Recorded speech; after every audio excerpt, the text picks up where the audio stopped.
ओम शांति। आज 30 दिसंबर 2021 के बाबा के मधुर महावाक्य सुनेंगे। और आज के मुरली में बाबा कहे, तुम सच्चे बाप के साथ सदा सच्चाई से रहो। अगर बाप दादा को सच्चाई से अपना चार्ट नहीं बताया तो जरूर है कि अंदर ही अंदर पाप वृद्धि को प्राप्त करता जाएगा। कहा भी जाता है, सच्चे दिल पर साहब राजी। तो जब सच्चाई से बाबा के श्रीमत पर चलते हैं तो बाबा के दिल तख्त नशीन सहज बन सकते हैं। दूसरा, आज बाबा ने कर्मातीत स्थिति को प्राप्त करने वाले बच्चों की निशानी बताई। बाबा कहे, जैसे जैसे कर्मातीत स्थिति के समीप आते जाएंगे माया के तूफान समाप्त हो जाएंगे और तुम निडर होकर के माया के ऊपर संपूर्ण विजयी हो जाएंगे। जब तक अवस्था दूर है तब तक जरूर माया सताती रहती है। वैसे भी बाबा ने कहा है कि रुस्तम के साथ माया रुस्तम होकर लड़ती है, लेकिन जैसे जैसे कर्मातीत स्थिति के नजदीक आते जाएंगे तो ये अनुभूति होगी जैसे माया विदाई ले चुकी है और हम संपूर्ण विजयी आत्मा बन गए हैं। तो सुनते हैं बाबा के मधुर महावाक्य। ओम शांति। मीठे बच्चे, सच्चे बाप के साथ सच्चे बनो। अगर सच नहीं बतलाते हो तो पाप वृद्धि को पाते जाते हैं।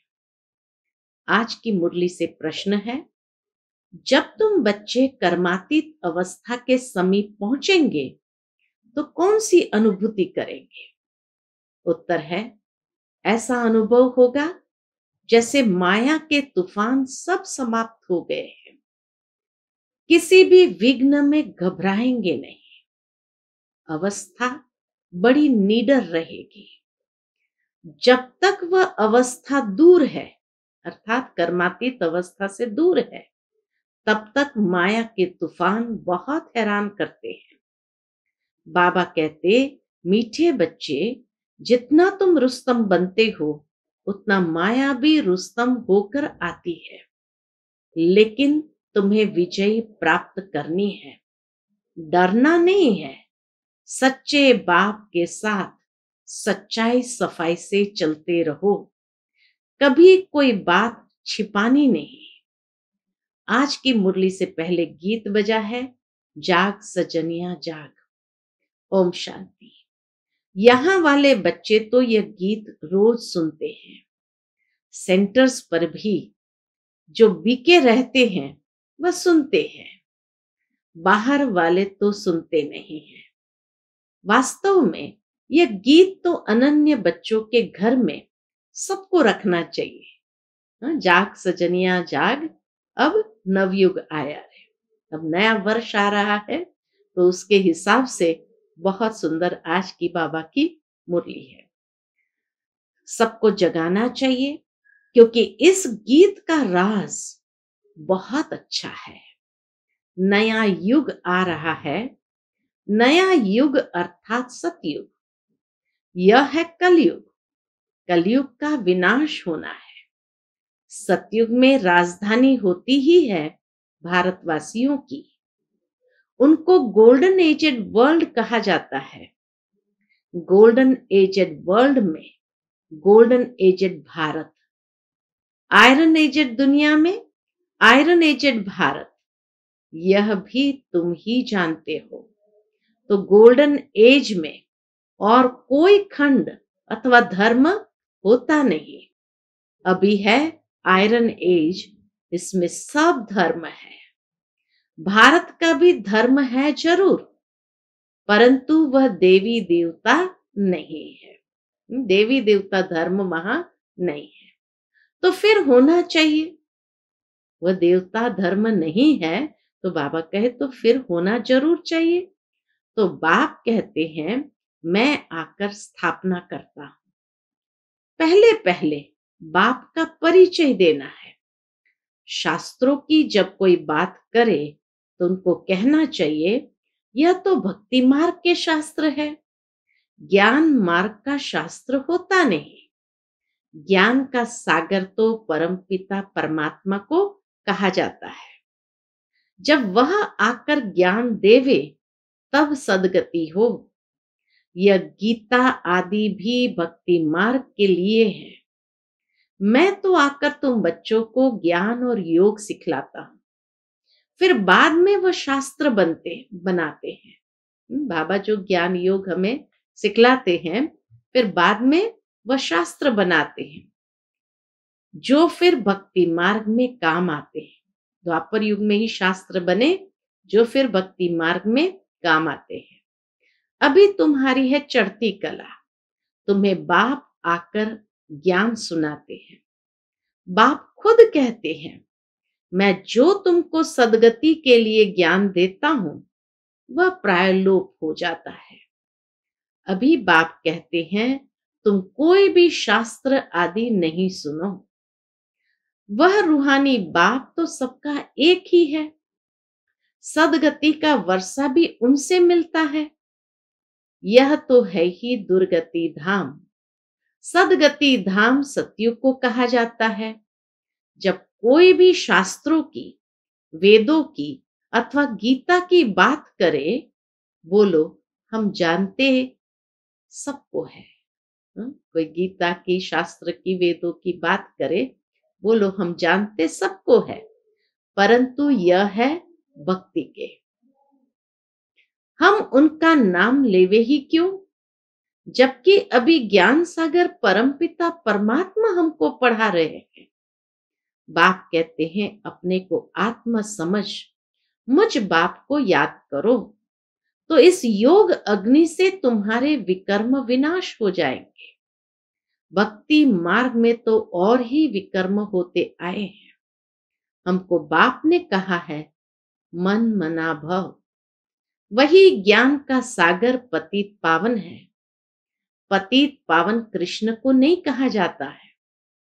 अभी हम एक बाप की ही सुनते हैं, उनको कहते हैं शिव परमात्माए नमः। बाकी सबको कहेंगे देवताए नमः। इस समय तो सब तमो प्रधान है। सतो प्रधान बनने का रास्ता एक बाप ही आकर के बतलाते हैं। अब उस एक बाप को ही याद करना है। जितना जितना बाप को याद करते जाएंगे, आत्मा सतो प्रधान बनती जाएंगी। ब्रह्म को याद नहीं करना है, वह तो घर है।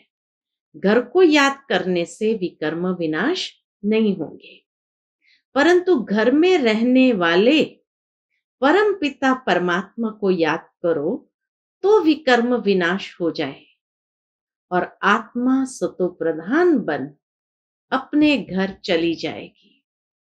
फिर आएगी पाठ बजाने, फिर आएगी सतयुग में पाठ बजाने के लिए। चक्र का राज समझाना चाहिए। पहले तो यह समझे कि इन्हों का ज्ञान सुनाने वाला निराकार परमपिता परमात्मा है। बाबा के पहले तो मनुष्य को इस बात को समझना होगा कि इन्हों को ज्ञान सुनाने वाला निराकार परमपिता परमात्मा है। कोई कहे तुम तो ब्रह्मा से सुनते हो, बोलो नहीं, हम मनुष्य से नहीं सुनते। इन द्वारा हमको परमपिता परमात्मा समझाते हैं। हम इनको यानी ब्रह्मा को परमात्मा नहीं मानते हैं। सबका बाप शिव ही है। वर्षा भी उनसे ही मिलता है। यह है थ्रू, ब्रह्मा है थ्रू, शिव बाबा ब्रह्मा थ्रू हमें वर्षा देते हैं। ब्रह्मा से कुछ मिलता नहीं है। उनकी महिमा क्या है? महिमा सारी एक शिव की है। वो अगर इसमें नहीं आता तो तुम कैसे आते? शिव बाबा ने ब्रह्मा द्वारा तुमको एडॉप्ट किया है। बाबा के उनको कहो कि अगर वो इसमें नहीं आते, शिव बाबा ब्रह्मा में नहीं आते, तो तुम यहाँ कैसे आते? ये ज्ञान भी नहीं होता, ये संस्था भी नहीं होती, तो इसीलिए उनको समझाओ, फिर तुम यहाँ कैसे आते? शिव बाबा ने ब्रह्मा द्वारा तुमको एडॉप्ट किया है, तब तुम बीके कहलाते हो।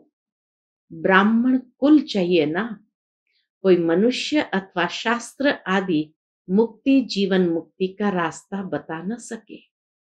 निराकार परमपिता परमात्मा सदगति दाता ही रास्ता बताते हैं। बहुत बात नहीं करनी चाहिए, फट से कहना चाहिए हमने जन्म जन्मांतर भक्ति की है, अब हमको बाप कहते हैं, ये अंतिम जन्म गृहस्थ व्यवहार में रहते कमल फूल समान पवित्र रहो और मुझे याद करो, तो तुम्हारे इस अंतिम जन्म में अथवा पास्ट जन्मों के जो पाप है वह भस्म हो जाएंगे और तुम अपने घर चले जाएंगे। पवित्र होने बिना तो कोई जा नहीं सकते, पवित्र होने बिना कोई उस घर में जा नहीं सकते हैं। तो इसलिए बाबा कहे पवित्र होने बिना तो कोई जा नहीं सकते, पहली पहली बात ही एक समझाओ। तो निराकार शिव बाबा कहते हैं, हे आत्माएं, मैं ब्रह्मा तन में प्रवेश होकर नॉलेज देता हूं, ब्रह्मा द्वारा स्थापना करता हूं, ब्राह्मणों को शिक्षा देता हूं। ज्ञान यज्ञ को संभालने वाले भी कौन होने चाहिए? ब्राह्मण चाहिए ना। तुम अब ब्राह्मण बने हो, तुम जानते हो यह मृत्यु लोक अब खत्म होना है। कलयुग को मृत्यु लोक और सतयुग को अमर लोक कहा जाता है। भक्ति की रात अब पूरी होती है, ब्रह्मा का दिन शुरू होता है। ब्रह्मा सो विष्णु यह भी कोई समझते नहीं, समझे तब जब पूरे 7 रोज आकर सुने। प्रदर्शनी में किसकी बुद्धि में बैठता नहीं, सिर्फ इतना कहते हैं रास्ता अच्छा है, समझने लायक है। मुख्य बात समझानी है, कौन सी मुख्य बात है? गीता के भगवान की। तो बाबा कहे मुख्य बात समझानी है कि गीता का भगवान निराकार शिव है, वह कहते हैं मुझे याद करो, बाकी ये सब जन्म जन्मांतर पढ़ते उतरते ही आए। फिर सीढ़ी से झाड़ पर ले जाना चाहिए। सीढ़ी समझाई, जन्म जन्म कैसे नीचे उतरते आए, फिर झाड़ पर ले जाना चाहिए। तुम हो निवृत्ति मार्ग वाले, हम है प्रवृत्ति मार्ग वाले। हमारा है बेहद का संन्यास। जब भक्ति पूरी हो जाती है तो सारी दुनिया से वैराग्य हो जाता है और भक्ति से भी वैराग्य हो जाता है। भक्ति होती है रावण राज्य में। अब शिव बाबा शिवालय स्थापन कर रहे हैं। शिव जयंती भी भारत में ही मनाई जाती है। तो यह पक्का हो जाए कि शिव बाबा ने आकर भारत को स्वर्ग बनाया है और नरक का विनाश किया है। नई दुनिया में आने वाले ही यह राजयोग सीख रहे हैं। स्वर्ग में प्योरिटी, पीस, प्रॉस्पेरिटी सब कुछ है। यहां जो सन्यासी आदि है वह आधा प्योरिटी में है, वह जन्म गृहस्थी विकारी घर में ले फिर सन्यास करते हैं। ये समझाना होता है। शिव बाबा पतित पावन हमको ब्रह्मा द्वारा समझाते हैं। ब्रह्मा द्वारा राजयोग सिखलाकर यह बना रहे हैं। राजयोग द्वारा ही राजाई स्थापन हो रही है। यह गीता एपिसोड अब रिपीट हो रहा है। यह गीता एपिसोड अब रिपीट हो रहा है। तुमको भी राजयोग सीखना हो तो आकर सीखो। यह ज्ञान प्रवृत्ति मार्ग का है। भगवान उवाच, गृहस्थ व्यवहार में रहते पवित्र बन मुझे याद करो, तो क्या होगा? विकर्म विनाश हो और कोई उपाय ही नहीं है। पावन बनने का थोड़ी बात करनी चाहिए, मूंझना नहीं चाहिए। बाबा ने समझाया है, रात को बैठ विचार करो, आज के सारे दिन में जो पास्ट हुआ, जो सर्विस होनी थी, ड्रामा प्लान अनुसार हुआ। पुरुषार्थ तो चलना है ना। प्रदर्शनी में बच्चे कितनी मेहनत करते हैं, यह भी जानते हो। माया के तूफान बहुत कड़े हैं। कई बच्चे कहते हैं, क्या कहते हैं? बाबा, इनको बंद करो। किसको बंद करो? माया को बंद करो। कई बच्चे कहते हैं, बाबा इनको बंद करो, हमको कोई विकल्प न आए। बाबा कहते हैं, इसमें डरते क्यों हो? हम तो माया को कहेंगे और जोर से तूफान लाओ। बाबा क्या कहते हैं? बच्चों को निडर, मजबूत बनाने के लिए बाबा कहते, हम तो माया को कहेंगे और जोर से तूफान लाओ।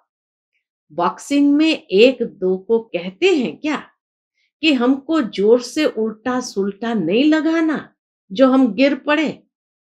तुम भी युद्ध के मैदान में हो ना। बाप को भूलेंगे तो माया थप्पड़ लगाएगी। माया के तूफान तो अंत तक आते रहेंगे। जब कर्मातीत अवस्था होगी तब यह खलास होंगे। तूफान बहुत आएंगे, डरने की कोई बात नहीं। बाबा से सच्चा होकर चलना है। सच्चा चार्ट भेजना चाहिए। कई बच्चे सवेरे उठकर याद में बैठते नहीं हैं, सोए रहते हैं। ये नहीं समझते, अगर हम श्रीमत पर नहीं चलते तो हम अपनी कल्प कल्पांतर के लिए सत्यानाश करते हैं। बड़ी भारी चोट खा रहे हैं। ऐसे भी बच्चे हैं जो कभी सच नहीं बोलते हैं, फिर उनकी क्या गति होगी? गिर पड़ेंगे। माया थप्पड़ बड़ा जोर से लगाती है, पता नहीं पड़ता है। सारा दिन जरमुई जरमुई करते रहते हैं। सच न बतलाने से फिर वृद्धि होती जाती है। नहीं तो सच बतलाना चाहिए। आज ये भूल की, झूठ बोला, अगर सच नहीं बताएंगे तो वृद्धि होती जाएगी। फिर कब सच्चे बनेंगे नहीं। बतलाना चाहिए, हमने यह डिसर्विस की, हमको क्षमा करना। सच न बतलाने से फिर दिल पर चढ़ते नहीं। सच्चाई खींचती है। बच्चे खुद भी जानते हैं। क्या जानते हैं? कौन कौन अच्छी सर्विस करते हैं। अच्छे अच्छे बच्चे बहुत थोड़े हैं। चाहता हूं गांवों में भी अच्छी अच्छी बच्चियों को भेज दो। बाबा की चाहना क्या है? गांवों में भी अच्छी अच्छी बच्चियों को भेज दूं तो सब खुश होंगे। बाबा ने हमारे पास बंबई की हेड, कलकत्ते की हेड भेजी है। कोई भी मिले तो उनको सीधी बात सुनानी है। कौन सी? कि पतित पावन परम पिता परमात्मा संगम पर आकर यह महामंत्र देते हैं कि माम एकम याद करो। राजयोग तो बाबा तुमको ही सिखलाते हैं। तुम्हारा काम है औरों को भी रास्ता दिखलाना। बच्चे कहते हैं, कलकत्ते चलो। अब बाबा बच्चों के बिना कोई से बात कर न सके, फिर कहेंगे यह तो कोई से मिलते नहीं है। हम कैसे समझे ये कौन है? क्योंकि उन्हों की तो है भक्ति की बातें। आत्माओं का बाप कौन है, यह तो कोई बता ही नहीं सकते। शिव बाबा तो आते ही भारत में है। ऐसी ऐसी बातें समझाने में घंटा लग जाए। बाबा तो कोई से मिलता नहीं। बच्चों को ही माथा मारना है। उन सबके साथ तो बाबा कहे, बच्चों को ही माथा मारना है। यहां भी देखो, बच्चों के साथ कितनी मेहनत करनी पड़ती है सुधारने के लिए। बाबा को सच्चा समाचार कोई देते नहीं है। बाबा हमने सन्यासी से बात की, फलाने प्रश्न का हम जवाब दे न सके, हमने यह भूल की। सारा दिन क्या क्या करते हैं लिखना चाहिए। बाबा ने बच्चों को समझाया है, मेरे से पूछे बिना किसी को चिट्ठी नहीं लिखो। बाबा से पूछेंगे तो बाबा ऐसी मत देंगे जिससे किसका कल्याण हो जाए। बाबा के पास लिखकर भेज दो तो बाबा करेक्ट कर दे। बाबा तो युक्ति बताएंगे, देही अभिमानी होकर लिखेंगे तो वह पढ़कर गदगद हो जाएंगे। शिक्षा तो बहुत अच्छी दी जाती है। तुम्हारी एम ऑब्जेक्ट है लक्ष्मी नारायण बनने की। यह तुम्हारा बाप, टीचर, गुरु, भाई आदि सब कुछ है। बाप, टीचर, गुरु, भाई आदि सब कुछ है। हर बात में राय देते रहेंगे। फिर जवाबदारी तुमसे उतर जाएगी, क्योंकि श्रीमत पर चले ना। धंधे आदि के लिए भी समझाएंगे कि कहाँ लाचारी में किसके हाथ का खाना होता है, नहीं तो धंधा आदि छूट जाएगा। चाय नहीं पी तो मिनिस्टर रूठ जाएगा। युक्ति से कहना चाहिए, हम चाय इस समय नहीं पीते हैं, हमको तकलीफ हो जाएगी। कहाँ शादी मुरादी है। कितना अच्छी तरह से बाबा युक्ति बताते हैं कि हम इस वक्त चाय नहीं पीते हैं, हमको तकलीफ हो जाएगी। कहाँ शादी मुरादी है, नहीं जाएंगे तो नाराज हो जाएंगे। तो बाबा कहेंगे ऐसे ऐसे करो, सब युक्तियां बताएंगे। बाबा तो हर एक कंडीशन में किस तरह से चलना है बाबा वह युक्ति बताते हैं। अच्छा, मीठे मीठे सिकिलधे बच्चों प्रति माता पिता बाप दादा का याद प्यार और गुड मॉर्निंग। रूहानी बाप की रूहानी बच्चों को नमस्ते। हम सब रूहानी बच्चों की रूहानी माता पिता बाप दादा को याद प्यार, गुड मॉर्निंग और नमस्ते। नमस्ते। शुक्रिया बाबा, शुक्रिया। आज की मुरली से धारणा के लिए मुख्य सार है। पहली बात, बाप से सदा सच्चा रहना है। दिल तख्त नशीन बनने के लिए श्रीमत पर पूरा पूरा चलना है। दूसरी पॉइंट, युद्ध के मैदान में माया के विकल्पों से, विघ्नों से डरना नहीं है। अपना सच्चा चार्ट रखना है, झरमुई झरमुई नहीं करनी है। आज का बाबा का मधुर वरदान हम बच्चों के प्रति है, स्वस्थिति द्वारा सर्व परिस्थितियों का सामना करने वाले अव्यक्त स्थिति के अभ्यासी भव। स्वस्थिति द्वारा सर्व परिस्थितियों का सामना करने वाले अव्यक्त स्थिति के अभ्यासी भव। जब अव्यक्त स्थिति के अभ्यास की आदत बन जाएगी, तब स्वस्थिति द्वारा हर परिस्थिति का सामना कर सकेंगे और यह आदत अदालत में जाने से बचा देंगी। इसलिए इस अभ्यास को जब नेचुरल और नेचर बनाओ, तब नेचुरल कैलामिटीज हो, क्योंकि जब सामना करने वाले स्वस्थिति से हर परिस्थिति को पार करने की शक्ति धारण कर लेंगे, तब पर्दा खुलेगा। इसके लिए पुरानी आदतों से, पुराने संस्कारों से, पुरानी बातों से पूरा वैराग्य चाहिए। आज का स्लोगन है, स्वयं को निमित्त करनहार समझो तो किसी भी कर्म में थकावट नहीं हो सकती।